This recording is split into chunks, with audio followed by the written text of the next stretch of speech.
Hi everyone, I am happy to once again grace your screens with Fact Lens.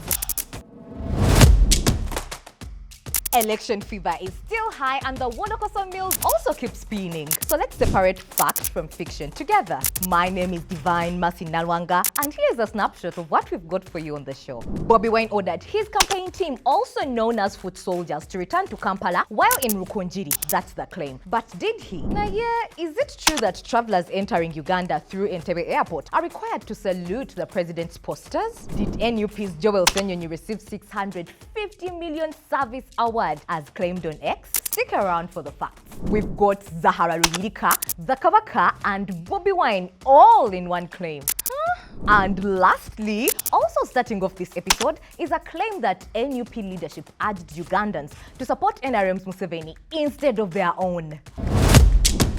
So, a viral ex-post by Akelo Jane Mary claimed NUP leaders, including David Lewis Rubongoya and Joel Ssenyonyi, called on Ugandans to reject Robert Kyagulanyi's presidential aspiration for various reasons.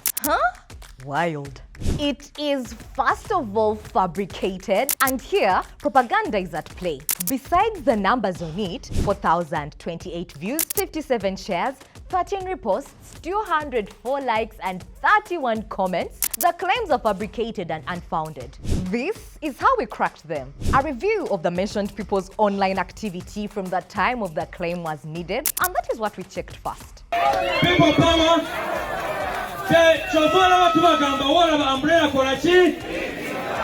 Uganda tulina sitini zokka basebo ne bannyabo. Mubalage nti waiso mugenda mulonzeta kajanja.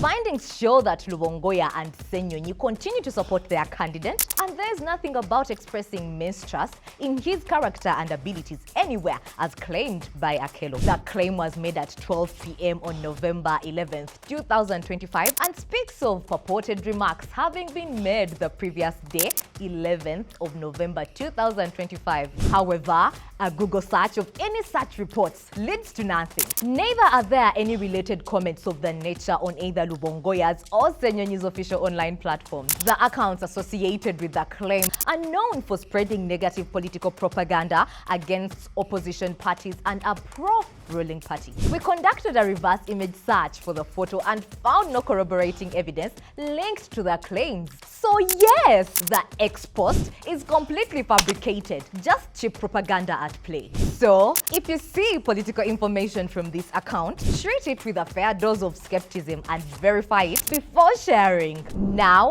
moving up to a very wild claim. Zahara Luyirika, NUP's candidate for Machindia West parliamentary seat, said the Kabaka, Ronald Mutebi, is insignificant and has nothing on Bobi Wine. Before we move on to the details, we would like to stress that you should be aware of divisionism that arises from weaponizing tribes, ethnicity, and other identities. Disinformation peddlers are high on using any point of high influence for political gain. And this claim has created a buzz online with reactions against the act of disrespecting Kabaka for political gain, as seen in these TikTok videos right here. Ne Zahara, ebintu bino byakola yaloza tebituuke Mengo. Zahara akolera Museveni. Ne President Museveni ayagala Mengo n'awereka. Nga n'abataka yakabawa sente. Gwe gankuwulireko omuyekera alinganga muyizi wa akamyungu. Akamyungu ogenda kakubira wano omuggo wo kateeze. Ejinjo likuba wa. Ekinkezeza wano olwaleero kwe kuddamu abantu abalina endowooza ng'eya Zahara Luyirika abalowooza nti Uganda esobola okubeerawo ewatali Buganda.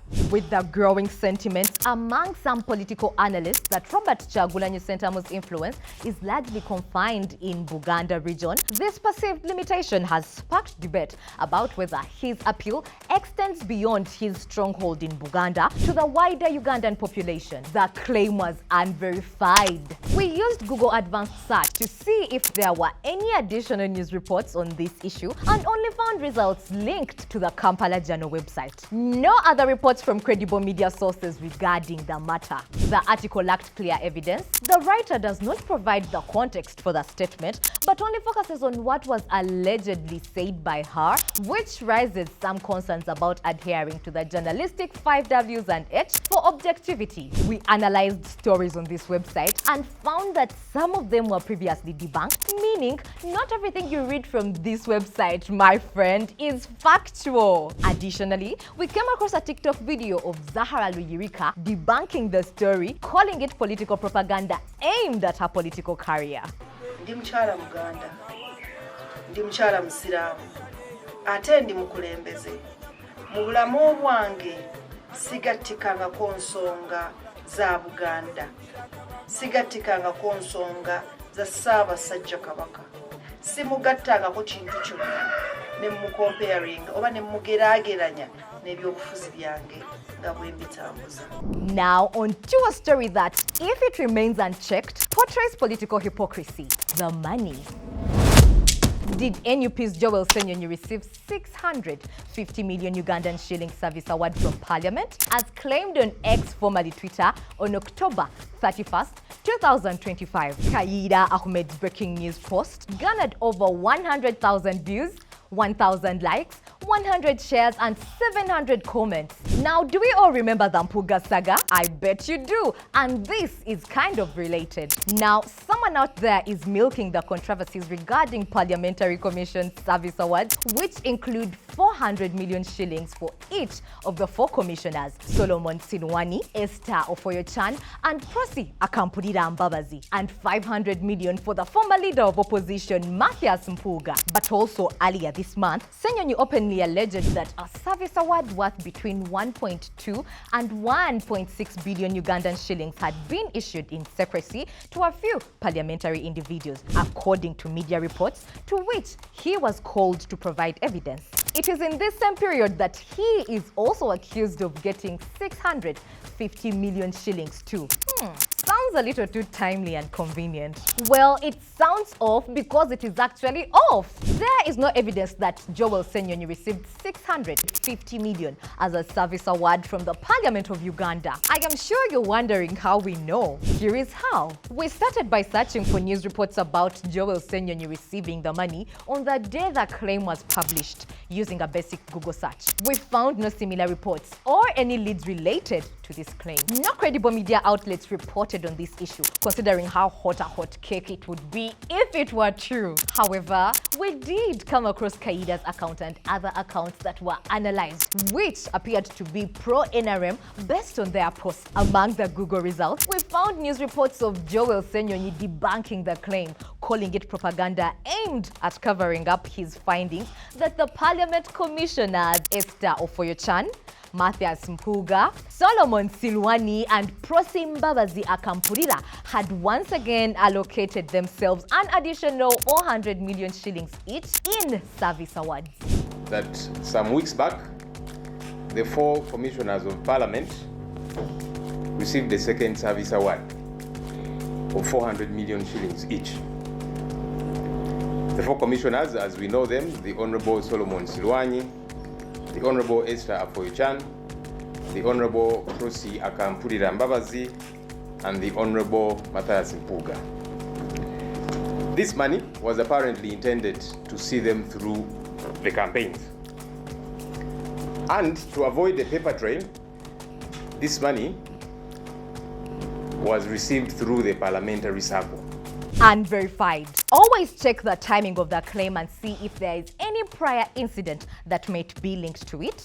Analyze the evidence and seek to find if there is any clear motive before sharing or believing. Now on to the ruling party NRM and their presidential candidate's poster at the national airport.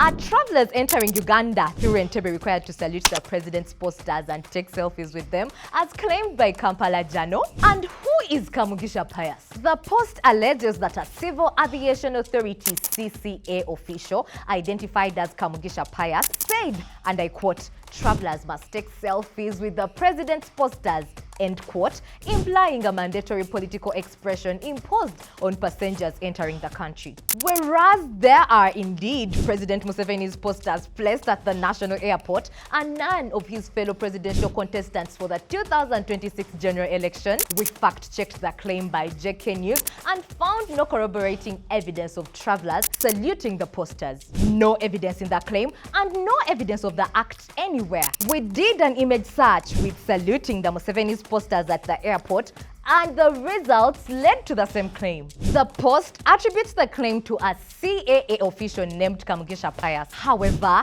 as of this publication, we could not independently verify whether Kamugisha Pius holds any official position at the Uganda Civil Aviation Authority, since there is no publicly accessible documentation or employee database linking the name to the CAA. We reached out to the CAA for clarification and will update this report through our socials once they respond. Now, a word to our wise. When an account has a history of sharing false information, it is only wise to cross-reference their content with sources trusted to have the facts. And lastly, from us to you on this episode, Robert Kyagulanyi, aka Bobi Wine, ordered the foot soldiers to return to Kampala while in Rukungiri. But did he really? And for our friends who do not know who foot soldiers are, we got you. NUP foot soldiers are not these kinds of soldiers with machine guns and proper institutions as it is in the military. This is a term for supporters of the NUP who travel with their principal, Kyagulanyi, everywhere. Think of them as campaigners. The post shared on November 12, 2025 garnered over 23,000 views, 403 likes, and 32 reposts. We fact-checked it by reviewing various live streams from the campaign trail in Rukungiri, seen here and here. But there was no sign or mention of him sending his supporters away. On the day the claim surfaced, he was indeed in Rukungiri district, and we checked Bobi Wine's channels for any information related to the rally. His post following the trail summarized the message to the people of Rukungiri but did not contain any information related to the claim. We went ahead and did a Google search and an X search to collect the information, and we found no similar information on X. So our verdict for the claim is unverified. No evidence can be traced to the claim that Bobi Wine ordered his supporters, foot soldiers, to leave the campaign trail and return to Kampala. As we close this episode, what stood out in the past few weeks are claims, statements that are not evidence-based. As consumers of information, we urge you to always look for evidence, analyze it, and ask the burning and important questions. Help us help yourself and your loved ones from the effects of disinformation by disarming it. This is Fact Lens. I am Divine Mercy Nalwanga. Stay curious, question everything, and see you next time.